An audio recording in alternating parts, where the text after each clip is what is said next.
Ẹ káàbọ̀ sórí ètò wa. Orúkọ mi ni Olúwatósìn Ọlásẹ́yìndé. I'm the founder of Money Africa. Hi guys, it's your girl Oluwatosin of Money Africa. Welcome to our YouTube channel. If you're tuning in for the first time, click on the subscribe button. Click. So what does it entail? Money Africa is a financial literacy platform. We teach you all you need to know about your money and your investments. How to make it, how to grow it in the long run. Boom. We want you to grow your money. So now guys, let's come back to this. Nigeria turns 60 today. Have you ever thought to yourself, what does 60 look like? And I'm not just talking about your age, I'm also talking about financially. What are you thinking when you actually turn 60? How are you thinking your financial situation is going to be? Now, a lot of people watching this might be in their 30s, some might even be in their 20s, while some could even be in their 40s, and you're thinking, oh, 60 feels so far. But guess what, guys? Before you know what happens, ding dang, 60 is here and we need to plan for it, and it has to be very deliberate. I'll be touching on a couple of things we need to consider as we plan towards what? Our 60s. So what is the first thing? The very first thing is actually about having a goal. So what is having a goal? A goal is a very, very critical element. Now, what we've seen is this. A lot of people plan for their career. So they'll say that, oh, I want to become a senior manager, or I want to go to XY Ivy League school, or I want to do this. They have those plans for their career. They have those plans for their businesses. But guess what? They do not have a detailed plan for their personal finance. Are you saying to yourself, I want to invest 20% of my income on a monthly basis? Can you see what has happened to that goal? It is very smart. You can see that it's measurable. You can see that there's actually a timeline to it. You can see that it can actually be measured. It can be checked if it's actually going according to plan or not. And that is how we need to start treating our financial goal. So if you're earning 100,000 naira per month, you can actually say to yourself, I want to invest 20% on a monthly basis, and that is 20,000 naira per month. That is a goal. It is clear and it has a timeline to it. The next thing we want to talk about is what? How do you consider wealth, right? A lot of people say that, oh, wealth is as a result of mindset. Some people say it's as a result of knowledge. But based on research, personal finance is actually 80% mindset and 20% knowledge, right? So what are you telling yourself about money? What do you think about it? Now, they did a little bit of research and they realized that a lot of people that won the lottery, they fell back into poverty. Why did that happen? They did not have the right mindset about it. So a lot of people say, oh, but money is not enough. But no, that's not true. These guys had money, but they fell back into poverty because they did not have the right mindset. Neither did they have the knowledge about it. Now you're thinking, oh, Tosin, I did not win $1 million. I did not see 1 million pounds, even 10 million naira, I did not see. My question to you is this. Bring out a calculator, and I want everybody watching this video to do that. Bring out a calculator, calculate all the income that has ever come to you ever since you started working. Calculate it. I'm talking about since university, started that side hustle and you were making some money, you got your first job, you did NYSC, you worked at different places, you had all the side income. Calculate everything. Do you have up to 10% of it stashed away? If you do not have it, that is your own lottery. Every income that comes into our hands is what is our lottery. And we need to be very, very smart about how we allocate it. That is our lottery. So the way you build wealth is very important, and you're thinking about mindset. Mindset is very, very key. There's a research that says that the wealthy people spend approximately 20 to 30 hours on a monthly basis. They're thinking, they're planning, they're organizing their money. Whereas the average person only spends 2 to 3 hours on a monthly basis. So you can see the difference here. The wealthy person is spending an average of 1 hour per day planning, strategizing, thinking about their money. Whereas the average person is spending what? 10 minutes per day on it. So you could just be making payments, swiping, getting your receipts, amongst others. Now, wealth is very, very deliberate. We have to put action to it. Another thing we want to talk about is that wealthy people never leave things to luck. They plan for it. And we want to talk about insurance. How many of you have a health insurance? How many of you are taking a preventative strategy? Now, there's this insurance company in South Africa that actually rewards people for actually exercising. So if you exercise, if you use the gym, if you drink water, if you have all this, they give you extra points because it's a preventative strategy. Your health is your biggest asset. You have to protect it with all you have. Also, get a health insurance. For those that are 9 to 5, some of these companies actually provide the HMO service for you. But if you do not, let's say you're an entrepreneur like myself, please consider getting a plan for yourself, because your health is a critical asset. You can also consider the preventative station. So that way, the preventative measures. So that way you're exercising, you're drinking water, you're doing all the right things. Another thing to also talk about here under insurance is also our automobiles, right? It could be your bike, it could be your car, it could be your truck. Cover it. The thing about insurance is that In as much as it also builds wealth, it also protects wealth. It blocks all the little foxes from stealing away from you. So if anything were to happen to your assets, you can go back to the insurance company and ensure that you get you actually get your claim back. So that is why having an insurance plan is very critical. Many people do not like to talk about insurance, but there's no way you can talk about financial independence without having this conversation. The other one is actually life insurance. You're probably thinking, oh my God, nobody wants to speak about death, but these things happen. You need to plan for it. Do you have a will? For a lot of young people, they're saying, oh, Tosin, how much do I even have self? Why am I planning for a will? But do you know that that pension fund you're contributing to on a monthly basis, for those that are in paid employment and are contributing towards pension, for a lot of people, that is their biggest asset whenever the unexpected happens. If you do not have a will, your family members will struggle in terms of getting access to it and being able to access it. So please, guys, get a will. Get a will is very, very important. It is very, very, very important. So now we've spoken about insurance. It is a critical asset to have. So health insurance, automobile insurance, and life insurance. The next thing we want to talk about is compounding. This is my favorite topic. I always use a scenario whenever we go out. I also want you to bring out your calculator. If you're investing 20,000 Naira on a monthly basis from the time you turn 25 till the time you hit retirement, let's say 60.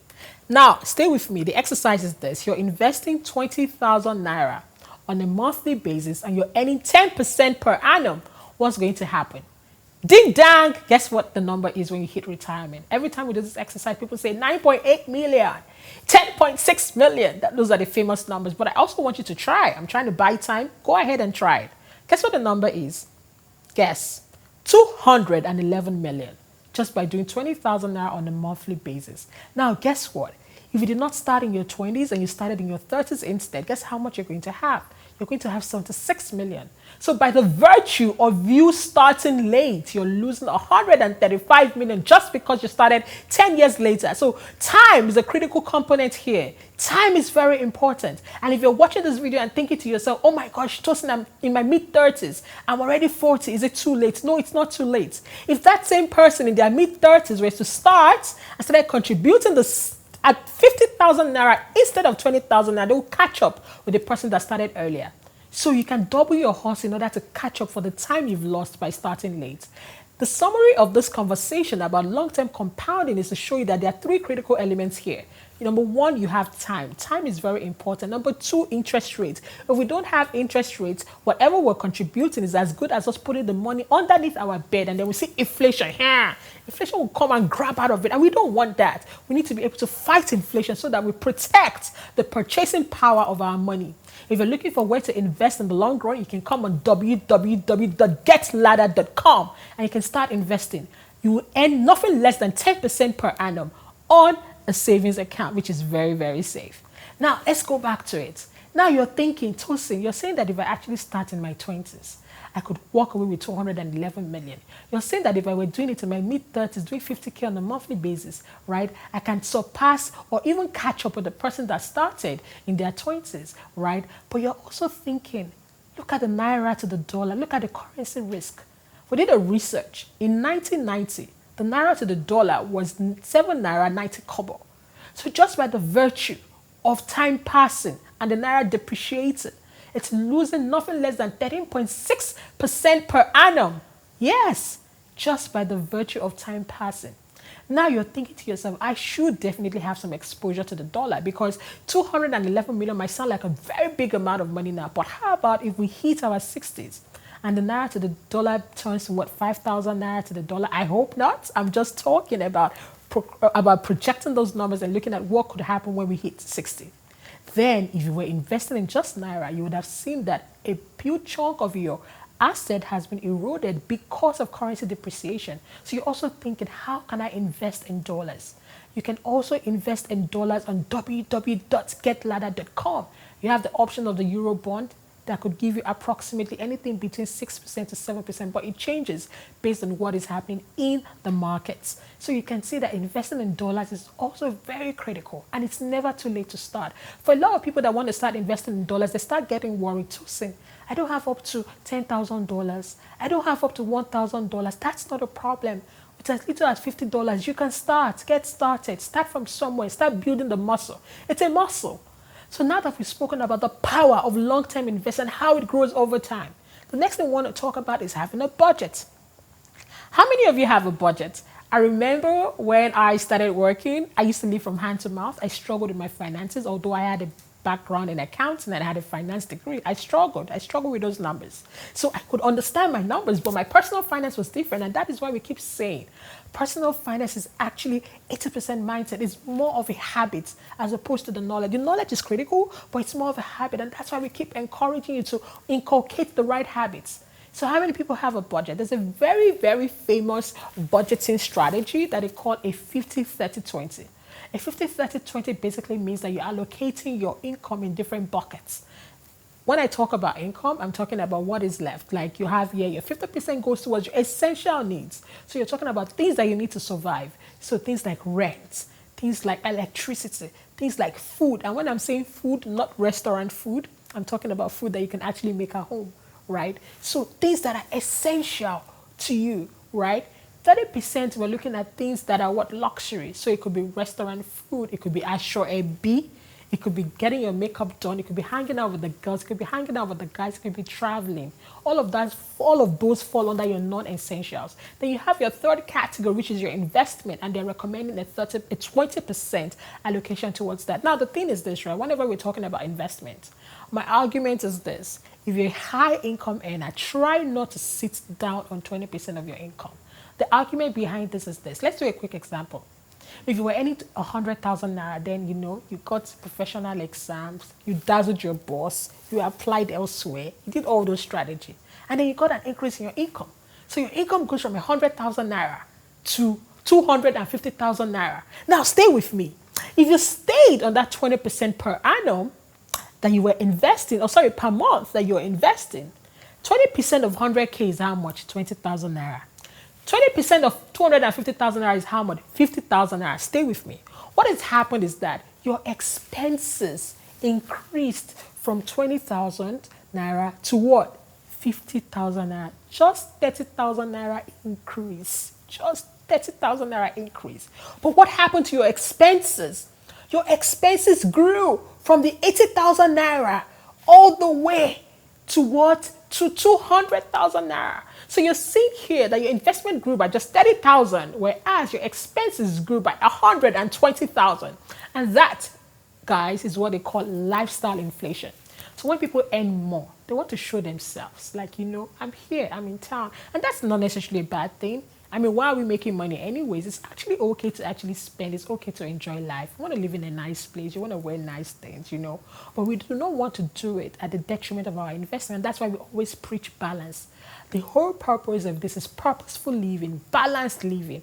We want to be in control. We want to sit in the driver's seat of our money so that when we reach our 60s, we are looking back with a smile that we made sound decisions, right? That we made all this plan. We started investing early. We have insurance plan. We took care of the future. Every time you make the right decision today about your money, what you're doing is you're paying your future self first. You're paying for your future. You're paying a deposit for your future, and you're planning for tomorrow. And we have to be very deliberate about that. So we've spoken about budgeting, which is very, very important. Another secret is this: you can automate it. So if you are one of those people that struggle and you don't like, oh my God, I don't know what's going to automate it. Like if you go on www.getladder.com, you can actually automate it. So at the end of every month, it will just take the money and put it into the account on your behalf. It's automated. So that way, it's going on autopilot and helps you inculcate the right habits. The next thing we want to talk about is what? Inflation. Inflation is very important. Inflation is a thief and it steals from you. And that is why we keep talking about investing. So if you put that money underneath your bed and you are not investing, what's happening? Inflation is stretching out its ugly hands and it's snatching from you, right? Let's do a quick scenario. At the beginning of the year, you had 100,000 naira. But guess what? You did not invest it, but you did not spend it either. You now put that 100,000 naira underneath your bed. If the annual inflation rate for that year is 12%, what has happened? 12% of your money has been eroded, right? So even though when you physically count it, it's complete and it's 100,000 naira, it has lost what? 12% of its value. So what you actually have in terms of purchasing power is 88,000 naira. That's why people would take the same amount of money and go into the markets, but they can't get the same quantity of goods or quality of goods they got a few years ago. Inflation, it's a thief. It steals from you. We need to fight back and snatch back what inflation steals from us, right? Also, before we forget, I think another important conversation to have whenever we're talking about investing towards our future is talking about how we put into account the component of age. When you're young, is the time to actually take a risk, right? So there's something called a low risk, there's something called a medium risk, there's something called a high risk. Another person can call it conservative strategy or conservative fund. Then they call the medium risk a balanced fund. Then they call the high risk an aggressive fund. But it means the same thing. It's just basically looking at how you manage your risk. Depending on your age, it depends on how you manage that risk. A young person, let's say a person between the ages of 18 to 30, they have time. If anything was to happen, they can recoup it back because of time. So you see them having some of their assets in low risk, but they're exploring into things like medium risk and aggressive risk. What falls under those components? I'm talking about global shares. I'm talking about local shares. I'm talking about cryptocurrency, all those different kind of assets. But they're not going all in, head in. They're just having a higher exposure to it. As opposed to a person, let's say the person is between the ages of 30 to like 45 or even 35 to 45, you can see that at that age, you cannot take as much risk as you could have taken when you were in your 20s, right? There's more of a different approach to it, right? So you can have some exposure, of course, in some conservative instruments. Of course, you'll also be taking some risk, but not as aggressive as you would have taken when you were in your 20s. But the other person that is kissing their 60s, so let's say they're 55, definitely their exposure, their strategy will be more conservative because they are closer to retirement. They have less time compared to that person that is in their 30s or in their 20s. Guys, if you enjoyed this session, you can join our community, www.themoneyafrica.com. We talk more about all these different instruments, how to manage your risk, how to start investing, how to have the right mindsets. I'm going to end this session with a story we read from the Collaborative Fund. So there's a lady, I can't remember her name, but this lady, she was a cleaner. She didn't have a husband. She didn't have children. She was a low-income worker. When she retired, she left how much? She left a whopping $7 million to charity.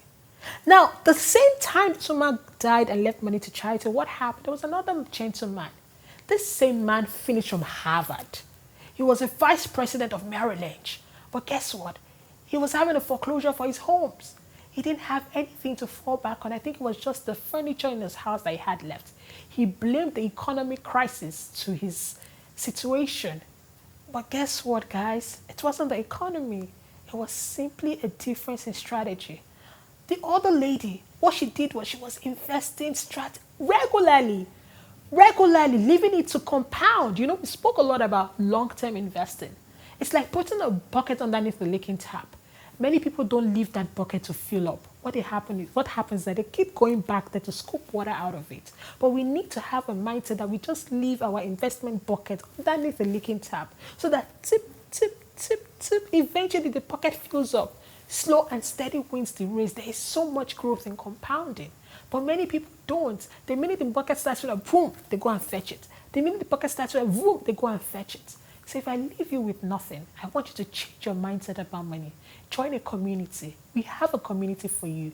www.themoneyafrica.com. With as little as 10,000 naira, you have access for 6 months. It costs you less than 2,000 naira per month. We're teaching you all you need to know about your money. You're also joining the right set of people with the right mindset. We're going on that journey together.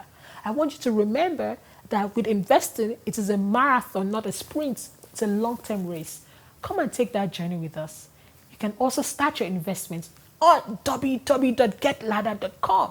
You have dollar investments, you have naira investments, you even have halal products as well. So for those that want to invest in halal products, I want to hear from you.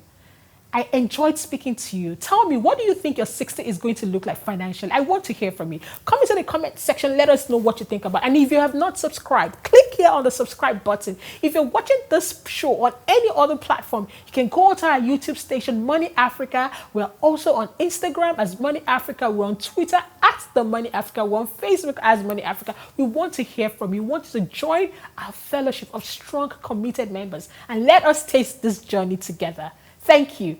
My name is Oluwatosin Olasende, and I'm the founder of Money Africa. Happy future 60th birthday with proper planning. Thank you.